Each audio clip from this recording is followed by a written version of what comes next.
Wow, look how good natural light just shines on a brother, you know? Might have to take some, screenshots of this so I can once again, put it as song covers. Again, rapper, singer, songwriter, your boy, man, NJ to the city. Once again, if you need any reference to that, not only look me up on Google, NJ to the city, but look right here on this YouTube channel, this very YouTube channel, under the playlist section, and you'll see it. Let alone go on SoundCloud for Younglings Nation, because once again, this will be posted to Twitter. So once again, I repost a bunch of my links all the time to Twitter. Just to let you know. Natural light makes me look so nice. So nice. I love natural light.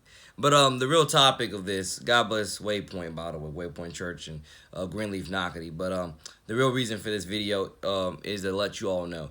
Gardner Minshew had literally a horrible, horrible, horrible, horrible game. That was probably the worst game I have literally seen him play since he's been a Jaguar.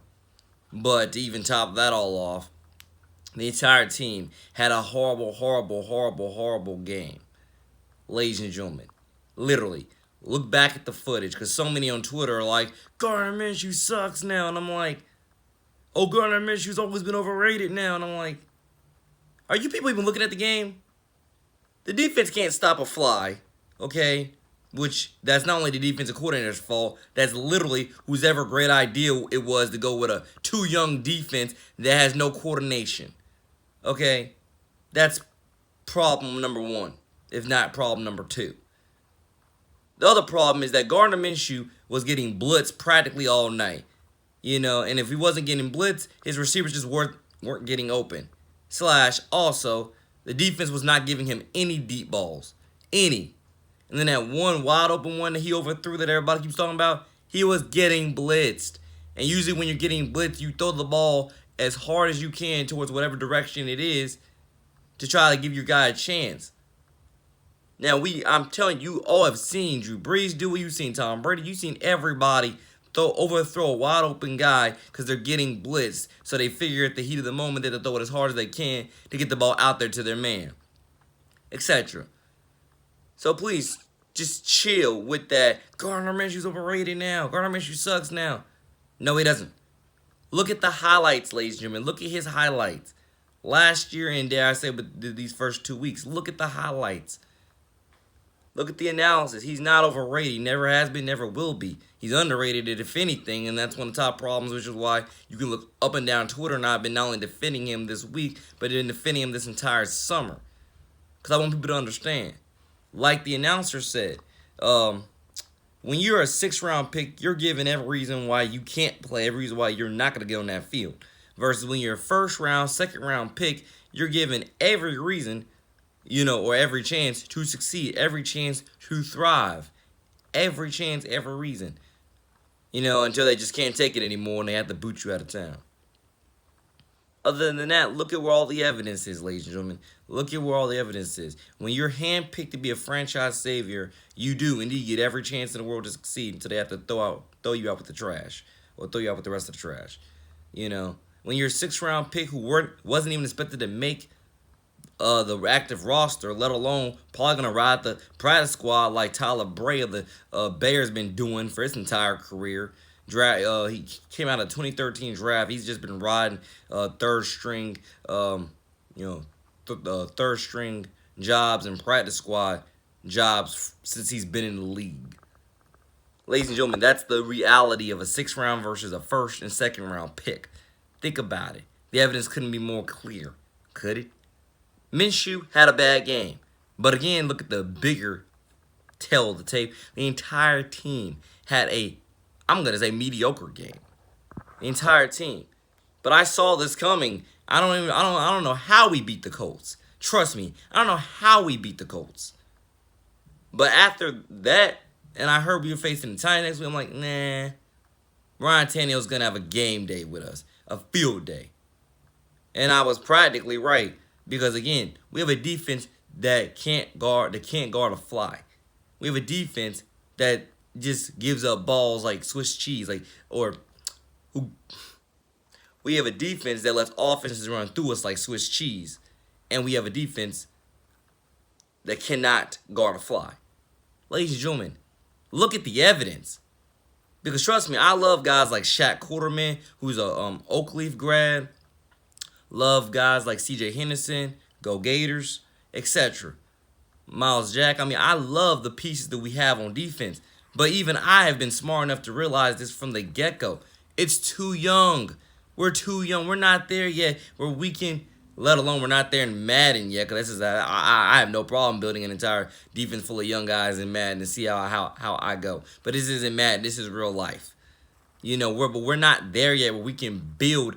That's the biggest problem. We're not there yet, ladies and gentlemen, where we can build an entire defense full of young guys and expect to go out there, swing it.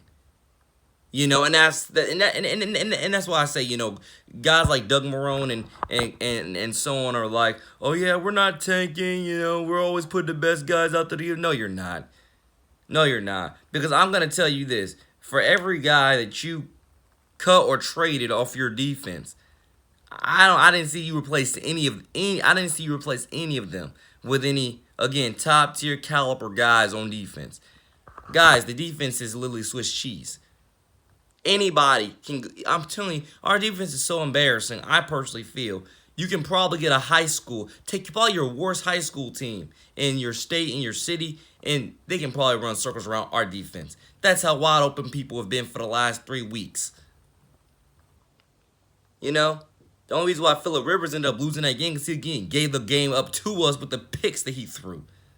Other than that, our defense cannot stop anybody. And quote me, I love the guys that we got like Shaq Quarterman, Oakleaf grad, C.J. Henderson, Miles Jack, and a few other guys. I love it.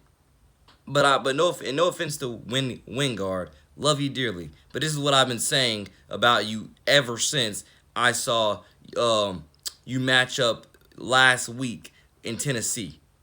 This is what I said. Wingard, you can't even guard wind. I'm sorry, bro, but you've given up touchdowns. Let alone the other guys, plenty, a couple others gave up touchdowns last game. And with me saying that about Wingard, I want everybody to understand. Just like just like how I rap. I'm a clean rapper, or better, I'm an explicit rapper disguised as a clean rapper. Because trust me, I can curse up a storm, I can talk a ton of trash, and etc. So if you want to say what I'm saying right now, it's just a bunch of trash talk, but it's kind of not. Look at the film, it's really accurate, etc. Think about it. Now, of course, I don't want to come on here and just trash my Jaguars, but literally what they just put out there on the field was trash. Gardner Minshew had no time to throw that ball. No time. And even when he did, he had no other choice but to go for a dink and dunk check down. Because the defense gave him no wide open targets down the field. None. They meshed everything on him. He had no chance last night.